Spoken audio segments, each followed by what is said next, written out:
My name is Chike. People call me Mr. C. Some call me the glass boy who turned steel, because I grew up selling cold water in empty bottles, and now I own tall buildings made of glass and steel. I am a billionaire, yes. But before all of that, I am a son. A son to a woman who cannot walk on her own anymore. It was a rainy evening when I came home without telling anyone. No driver. No convoy. No noise. Just me, a small overnight bag, and the smell of wet dust after the storm. I had been in Abuja for meetings. The deal ended early. My plan was sweet and simple. Surprise my mother with her favorite pepper soup, which I bought from the corner place she loved when we were poor. I also wanted to hug my wife Ada and say, "I missed you." The gate man Danjuma did not see me coming. I used my old key. The side door near the kitchen was always open for me.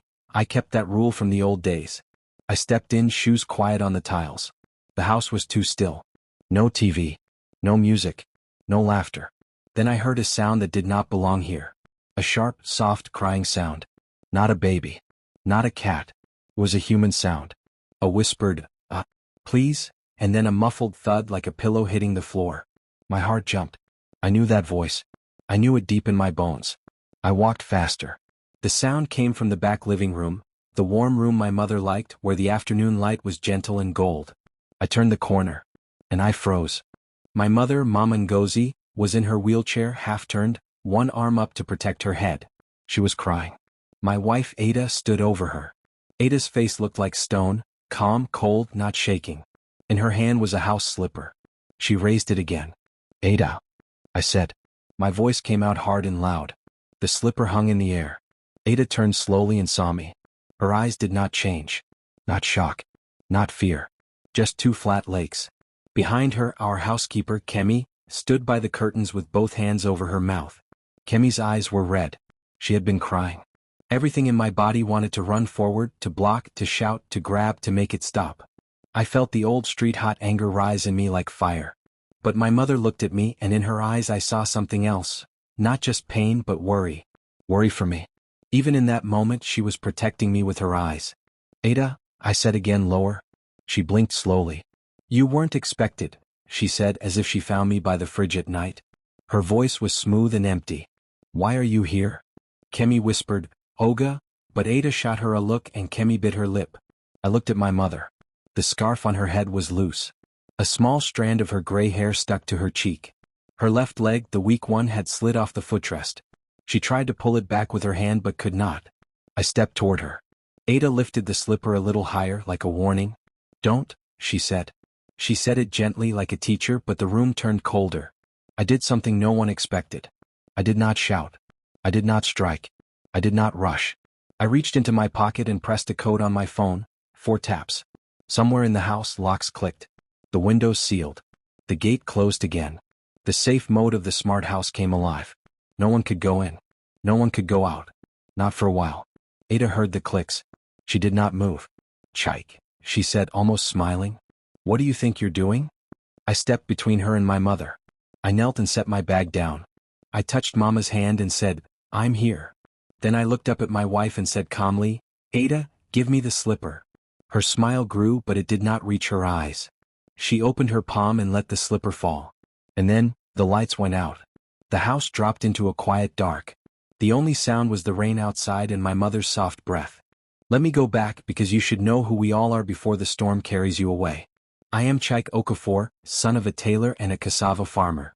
I grew up in Onitsha with dust on my feet and the smell of smoke from small stoves on my clothes. When she got a stroke 3 years ago, her left side became slow and heavy. She could still speak, but walking was risky. We got her a wheelchair. I moved her into my home. I said, 'You are the queen of this house.' My wife is a Dayabi, Ada for short. When I met her, she was soft-spoken and beautiful in a calm way. She worked in public relations. She dressed like a straight line, clean, sharp, quiet. She smiled like someone who already knew the ending of the story. We dated for 6 months. She loved art shows, spicy jollof, and private talks on balconies. She said she loved my mother's wisdom. She held my mother's hands when we visited the clinic. She called her Mama. I believed it.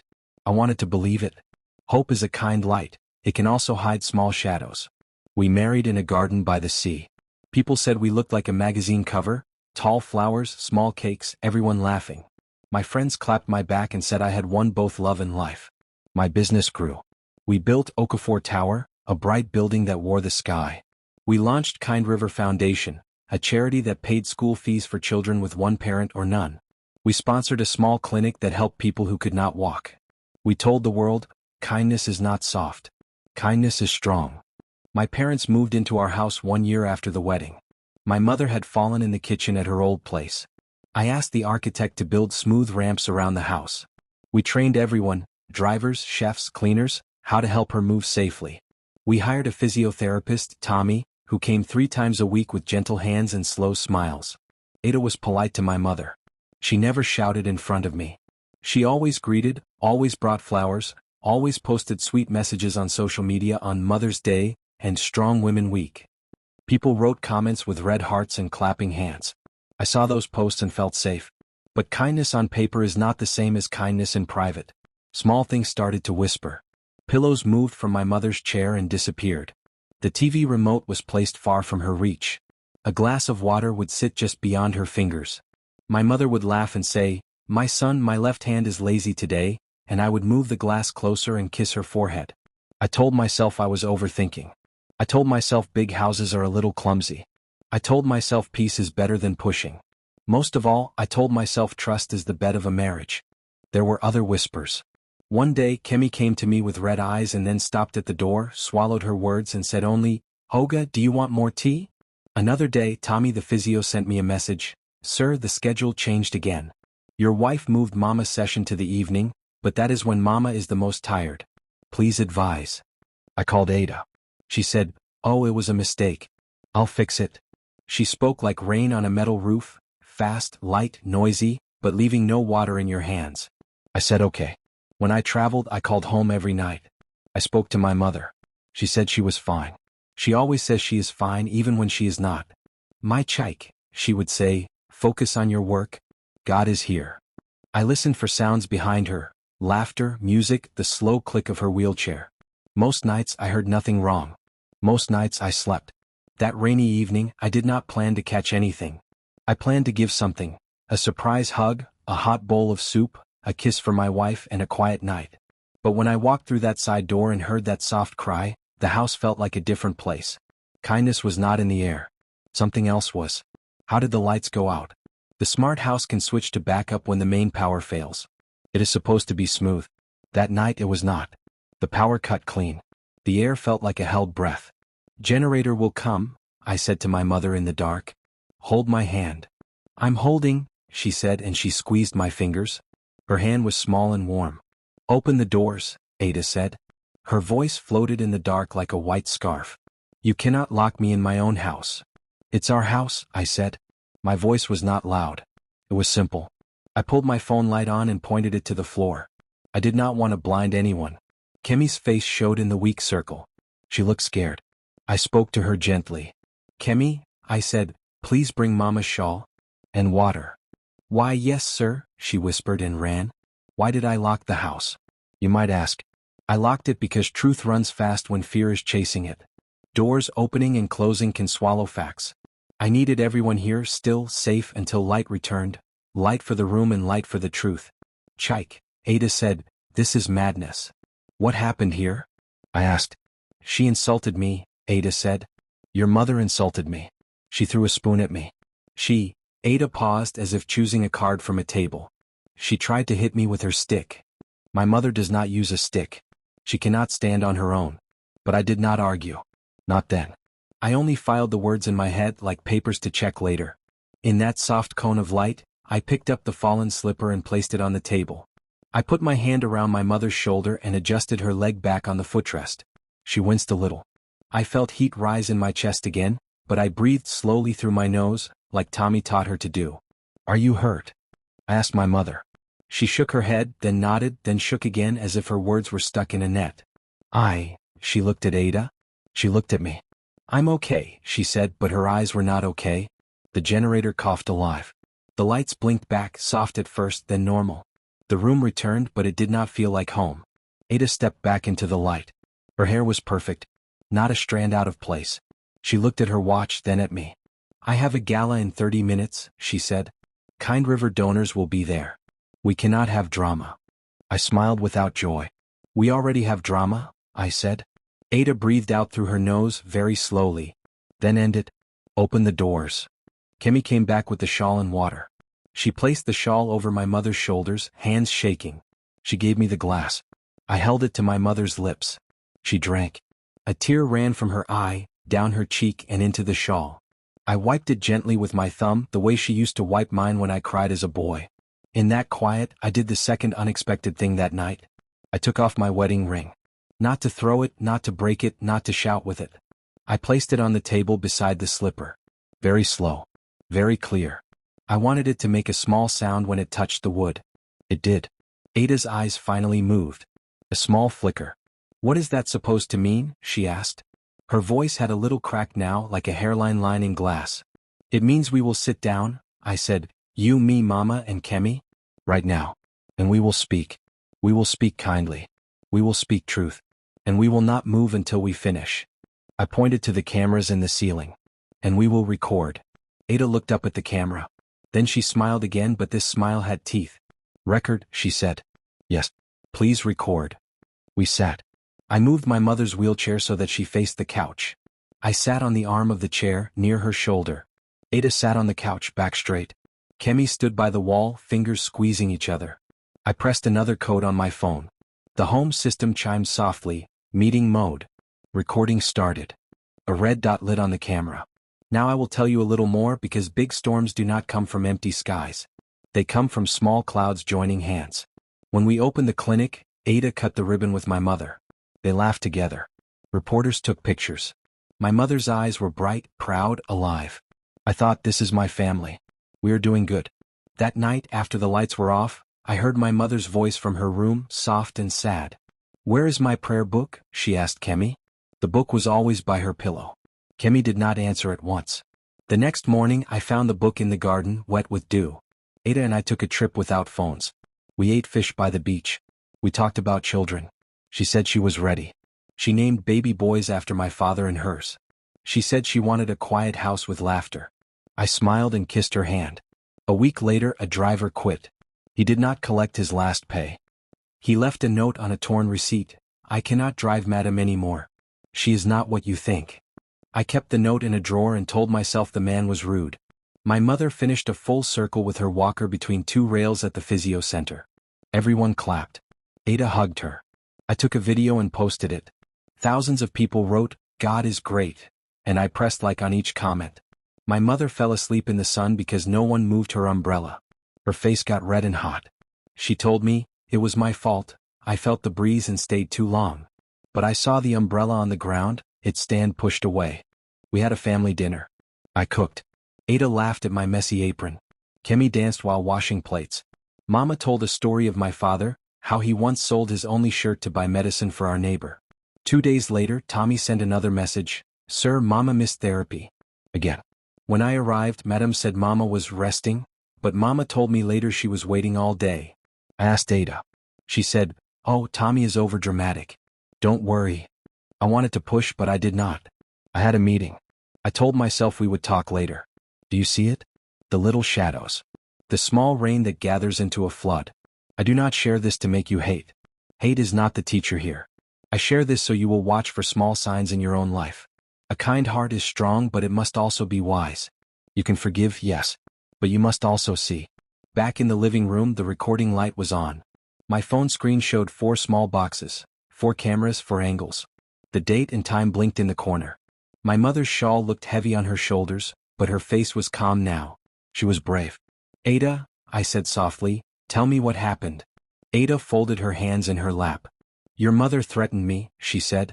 She told me I am not a real wife. She threw a spoon. Kemi made a small sound, a sound like a trapped bird. Ada turned her head slowly toward her. Do you have something to say, Kemi? Kemi looked at me. Olga, she whispered, should I talk? I nodded. Speak truth. No fear. Kemi swallowed. Madam was angry because Mama asked for Tommy to come this afternoon, she said. Madam wanted to go out. Mama said please, she needed help to practice. Madam said Mama is too demanding. Mama said she is sorry, she will wait. Madam took the remote and put it far. Mama asked for water. Madam, Kemi stopped and looked down. Go on, I said gently. Madam poured water into the plant instead, Kemi said in a rush. Mama said please again. Madam raised the slipper. I ran to call somebody. There was nobody. I came back. And then Olga came. Ada laughed. It was a soft laugh. So now the help runs the story, she said. I did not answer. I turned to my mother. Mama, I said, did you throw anything? She looked ashamed. I dropped the spoon, she said, voice small. My hand is slow. It fell. It made a noise. That is true. Did you threaten her? I asked. I prayed, she said. Aloud. I prayed God should soften all hearts in this house. She closed her eyes. Maybe that felt like a threat to someone. Ada stood. This is foolish, she said. We cannot sit here while people wait for me. Open the doors. No, I said quietly. She took a step toward me. You think you can lock me in? She asked. Her voice had a new sharpness. You think your money can cage me? You have no idea what you have started. I felt a cold wind run through me. Not from the air. From the future. Before I could answer, the front gate speaker buzzed. A voice came through the intercom. Danjuma sounded worried. Olga, he said, police are here. They say they received a call. They say it is an emergency. They want to come in now. Ada smiled, slow and bright as if she had just won a prize. I stood up. What call? I asked. Ada looked down at her nails, then at the camera light, then at me. A call for help, she said. Kemi gasped. Madam? I walked to the wall screen and tapped it. The gate camera showed 2 police officers under umbrellas. Their car lights blinked in the rain. One officer held a paper. The other looked directly into the lens with a hard face. The time on the screen said 7:42 p.m.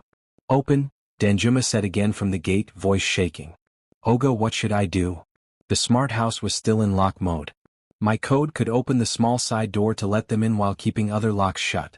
But something in me said wait. I looked at my mother. She was sitting very still, eyes on me. She nodded once, slow as if to say, be steady, my son. I pressed the intercom.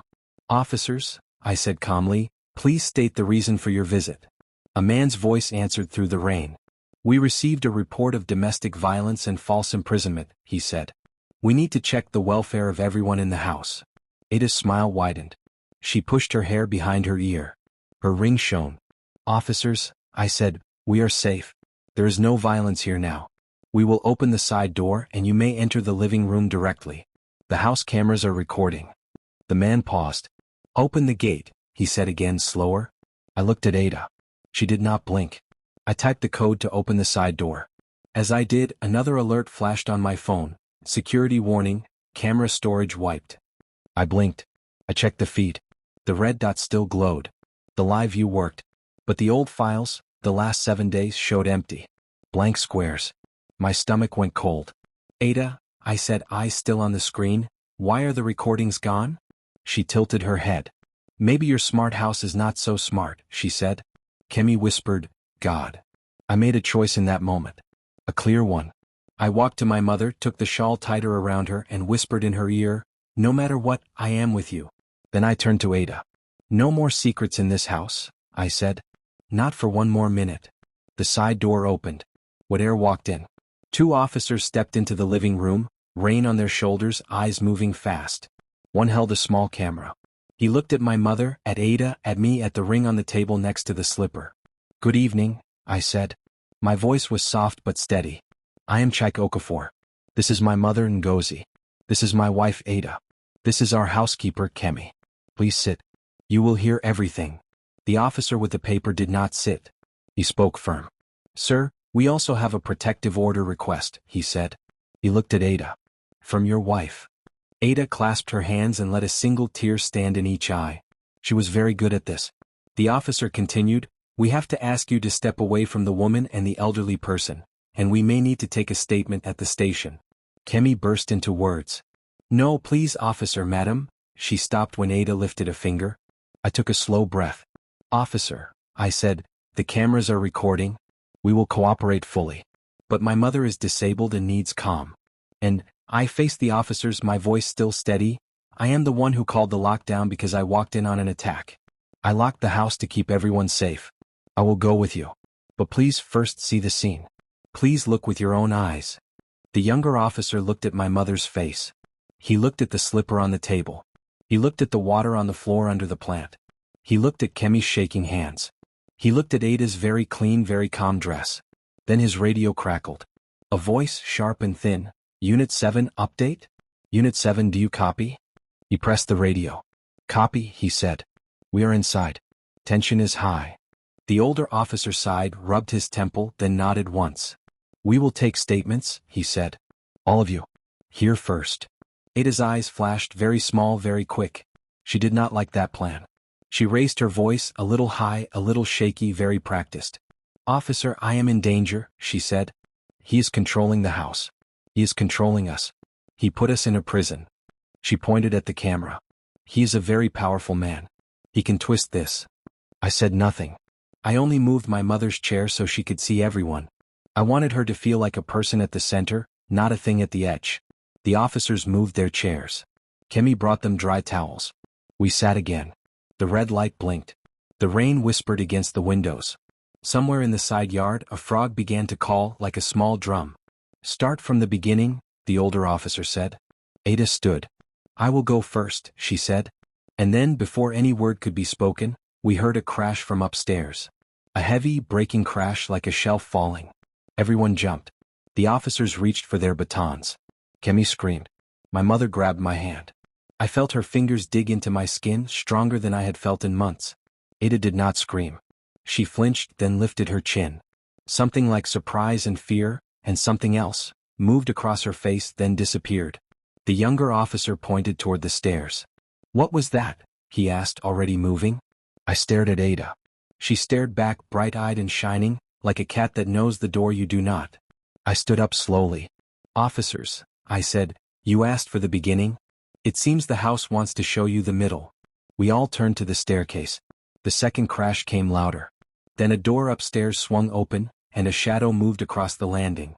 The house went silent except for the soft drip of rain from the roof and the ticking of the wall clock. Every pair of eyes turned toward the stairs. Something had fallen, or someone. The officers moved first. The younger one gripped his baton tight while the older drew a small flashlight from his belt. Everyone stay where you are, the older officer said. His tone was firm but careful, like a man walking across thin ice. My mother's hand tightened around mine again. My son, she whispered, don't go up there yet. But I was already standing. Ada sat very still, lips parted slightly, eyes following the officers as they moved toward the staircase. For the first time that night, I saw something flicker in her calm mask. Fear. Real fear. It was there for just one heartbeat, then gone again. Kemi pressed her back to the wall, shaking. Sir, she whispered, I think it came from your office. My office. Upstairs. That room held everything. Documents, photos, my father's old watch, and, most importantly, the original footage from every camera in the house. Unlike the system feed Ada had wiped, this one backed up automatically to a separate drive locked inside a steel cabinet. No one else had the key. My heart kicked against my ribs. Could she have found it? The older officer motioned for me to stay back, but I followed anyway. I need to see, I said. The hallway lights flickered again as we climbed. The air smelled faintly of burnt dust. At the top of the stairs, the door to my office stood half open. One hinge hung loose, screws scattered on the floor. The heavy cabinet, the one that held the backup drive, was on its side, broken open like a can of sardines. Metal bent. Papers everywhere. The younger officer stepped inside and shone his flashlight. Sir, he said, was this like this before? No, I whispered. It was locked. The flash beam caught a thin trail of footprints, bare, small, wet, leading from the cabinet to the open balcony door. Rain blew in from outside, tapping the tile. Then, faintly from the darkness beyond the balcony, came a voice. A low, trembling whisper. Help, please. Everyone froze. The officer swung the flashlight toward the sound. A figure crouched near the railing, thin, wet, shivering. It was Tommy, my mother's physiotherapist. Her white uniform clung to her skin, soaked through. She looked terrified. Sir, she gasped when she saw me. Thank God you came back. Ada appeared behind us at the doorway, her arms folded. What is she doing here? She said, voice sharp. Tommy flinched at the sound of Ada's voice and tried to stand. She locked me in the storeroom, she cried. Since morning. The officers exchanged a look. Ada's face stayed smooth. That's ridiculous, she said quickly. She's lying. But Tommy fell to her knees, sobbing. Please check the small storeroom beside the guest room, she said, pointing down the hall. I was there all day. I was supposed to help Mama with her therapy, but Madam said Mama was resting. When I refused to leave, she locked the door. I climbed out when I heard noises downstairs. Kemi ran up behind us, breathless. I swear it's true, she said. Madam told me Tommy left early. The younger officer moved past us, down the hall, and opened the storeroom door. Inside was a stool, an empty water bottle, and a plate with dry bread. The officer's jaw tightened. He came back silently.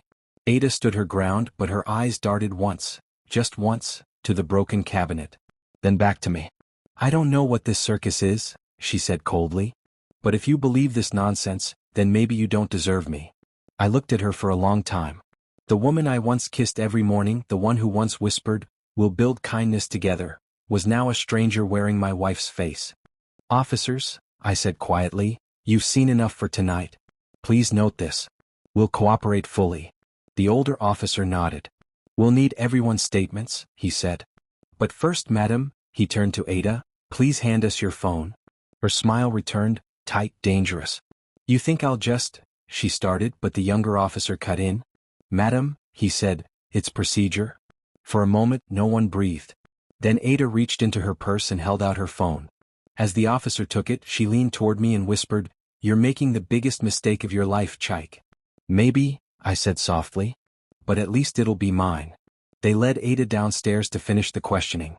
I stayed with my mother and Tommy. My mother touched Tommy's wet hair gently. You are safe now, she said. Tommy cried harder. Mama, I'm sorry I couldn't come earlier today. You came when you could, Mama said. God brings help in his time. I sat beside them both, my hands trembling though I tried to hide it. My empire, my peace, my home, all felt like sand slipping between fingers. How long had this been happening under my roof? How blind had I been? From below we heard voices. Ada's tone rose and fell, calm but sharp, like someone telling a story she had practiced many times. The officer's replies were firm, professional. Kemi's voice trembled as she gave her side. Rain still whispered on the windows. Tommy looked at me through swollen eyes. Sir, she said, there's something else you should know. I turned to her slowly. What is it? She hesitated. Your mother told me last week that Madam sometimes gave her wrong medicine. She thought it was a mistake at first. But I checked the bottles in the drawer and one had a label switched. It wasn't her normal drug, it was a sedative. My chest went cold. You're sure? She nodded. Positive. I changed it back quietly, but I was afraid to tell you. Madam said I'd lose my job if I ever interfered. My mother sighed, eyes closed. I knew it tasted different, she said softly. But I didn't want to trouble my son. I stood jaw tight, fists clenching. No more silence, I said. Not again. Tommy reached for my arm.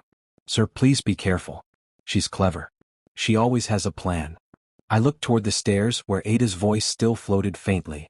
Let her plan, I said. I'll be ready this time.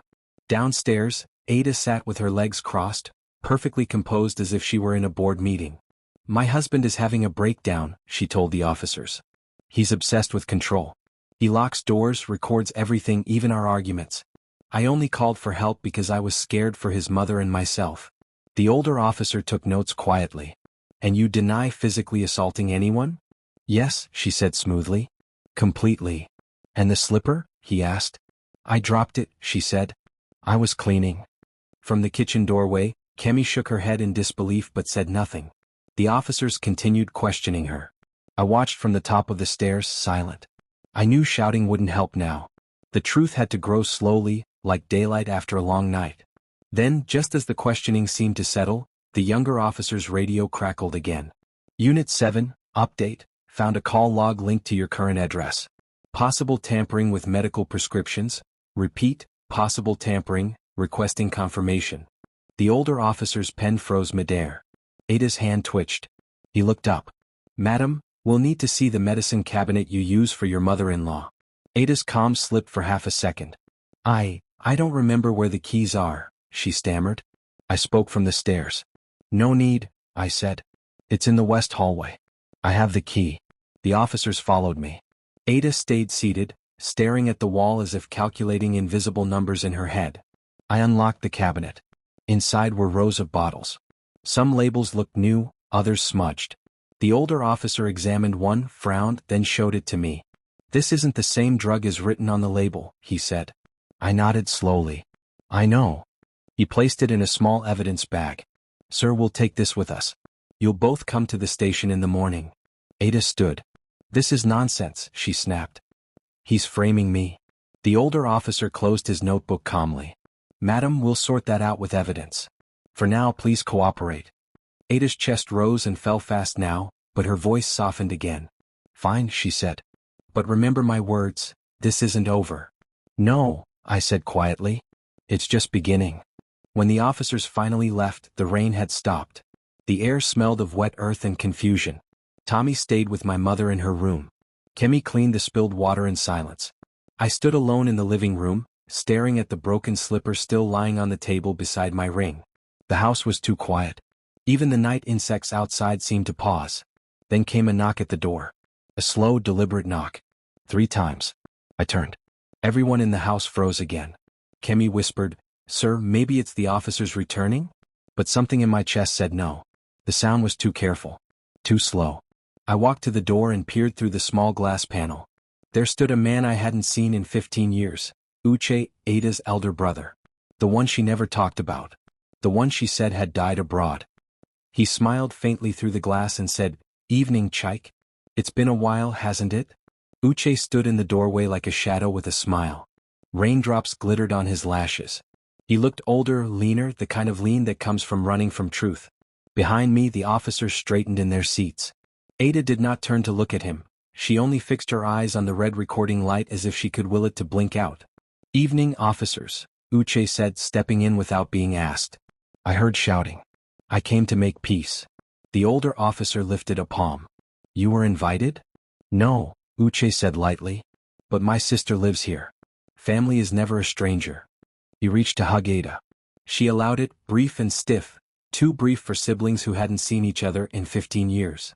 His hand held her a beat longer than it should. Something in my stomach turned. The younger officer spoke first. "Sir, we'll need your name."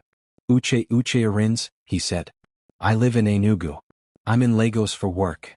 Danjuma had drifted to the archway, cap in hand, unsure if he should leave or stay. His eyes met mine.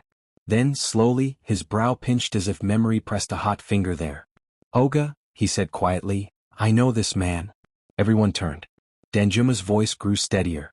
8 years ago, before you moved Mama here, your late father's car came to our old workshop at Adeniyi Jones. This man came with it. He said you sent him. Said to service the brakes well. He paid cash, no receipt. The next week, Danjuma swallowed, eyes shining. The accident happened. Uche laughed a little too loud. "A beg which workshop? Who remembers old stories in this rain?" The older officer looked at me.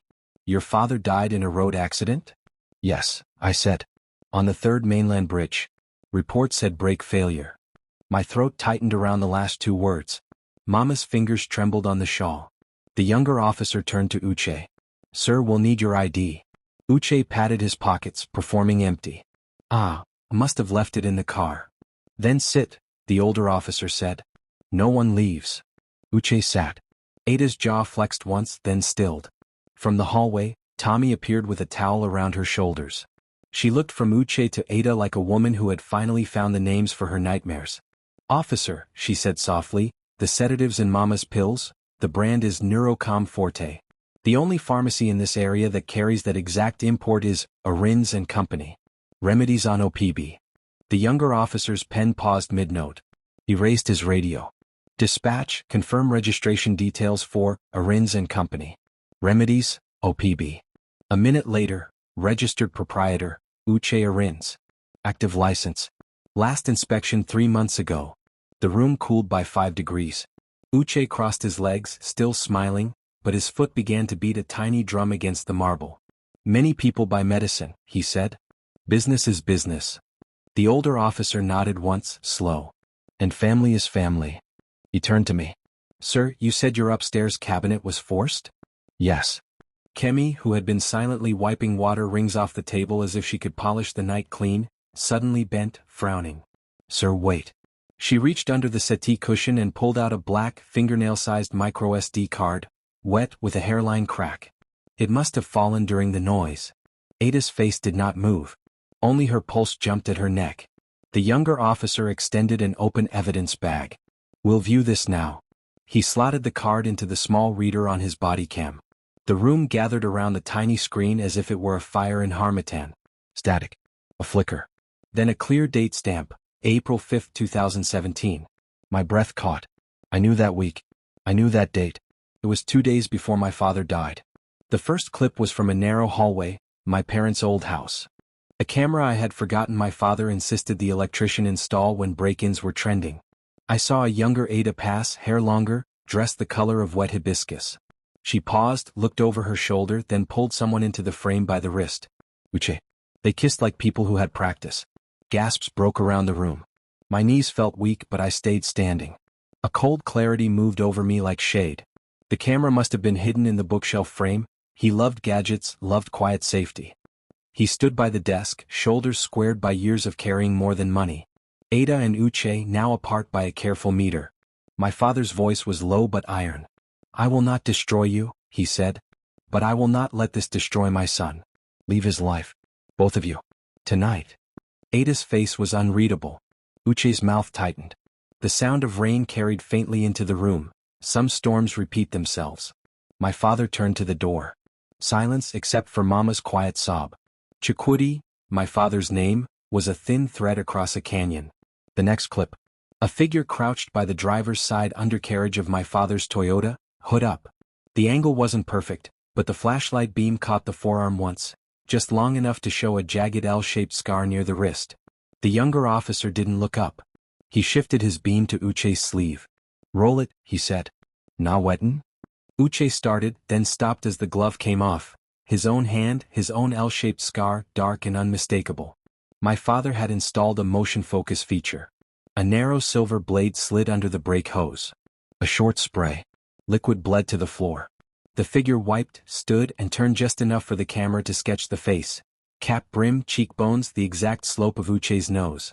Kemi pressed a hand to her mouth. Tommy whispered something that sounded like a prayer and a curse in the same breath. Ada didn't blink. A statue would envy her. The last file wasn't video.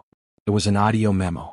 My father's voice again. "If anything happens to me, check the hallway camera. Check the garage. Do not tell Chike until you are sure. I will not stain his new home with old mud." The officer stopped the playback. No one moved. Then the older officer rose, voice steady, heavy with duty. "Madam Chike Okafor. Mr. Uche Arins. You are under arrest on suspicion of conspiracy and murder in the death of Mr. Chike Okafor, 8 years ago, and for unlawful tampering with medication and evidence tonight." He looked at me, then at Mama. "We will do this respectfully." Ada lifted her chin, finally looking at me. Her eyes were not cold now, they were empty, like a house after the last chair is gone. "You never see what is right in front of you," she said, soft, almost pitying. I thought of 1,000 small moments that had never made sense. The way they shared inside jokes they claimed were childhood stories I had never heard. The time I met them at an art show and found them laughing too close, too long. A family Christmas when a gift label read, "With all the years between us," and Ada said it was a quote from a poem. I had wanted to believe. I had chosen peace over questions. Peace, I learned tonight, is not the same thing as safety. Uche made for the door. Both officers were faster. They cuffed him, then Ada, right there in the living room where my ring sat beside the slipper like 2 tiny moons. The younger officer read their rights. The older officer called for transport. The house, still in lockdown, felt like it exhaled for the first time that night. Mama squeezed my hand until it hurt. "My son," she whispered, "now you see." "I see," I said. And for the first time since I walked in with pepper soup and a surprise, my chest loosened enough to take a full breath. They did not take Ada and Uche out yet. Procedure and rain kept everyone inside until backup arrived. The officers sat them on opposite ends of the couch, cuffed to separate chair arms. Kemi brought water for everyone except the 2 who had asked to be gods in the lives of others. The younger officer secured the micro SD and my father's voice memo in labeled bags. The older one photographed everything: the broken cabinet, the water in the plant, the slipper, the ring, the red dot blinking like a heartbeat in the ceiling. "Truth loves witnesses," he said to no one in particular. I remembered a rooftop party 6 years ago. Music, white lights like trapped stars. I was searching for Ada to show her the fireworks. I found her in a quiet corner with Uche, heads close, laughter low. When they saw me, they straightened too fast. "We're talking about old village stories," she said and kissed my cheek. I said, "Beautiful," and believed the story because believing is warm. I remembered the day Uche died abroad. There was no body, no burial, only a WhatsApp message from a number that never answered calls. "We lost him. Pray."